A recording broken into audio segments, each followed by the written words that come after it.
வேலூர் மாவட்டம் குடியாத்தம் அடுத்த அலங்காநல்லூர் மோட்டூர் கிராமத்தில் இன்று மாடு விடும் திருவிழா நடைபெற்றது. இதில் பல ஊர்களில் இருந்து 150க்கும் மேற்பட்ட காளைகள் கலந்து கொண்டன. மேலும் 2000க்கும் மேற்பட்ட பார்வையாளர்கள் கலந்து கொண்டனர்.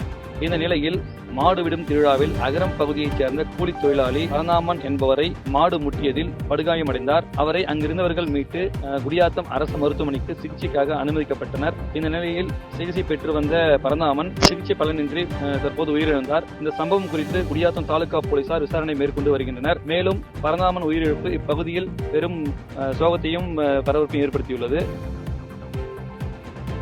செய்திகளை உடனுக்குடன் தெரிந்து கொள்ள கீழ்கண்ட கேபிள் மற்றும் டிடிஎச் நெட்வொர்க்குகளில் எம்நாடு செய்தி தொலைக்காட்சியை காணுங்கள்.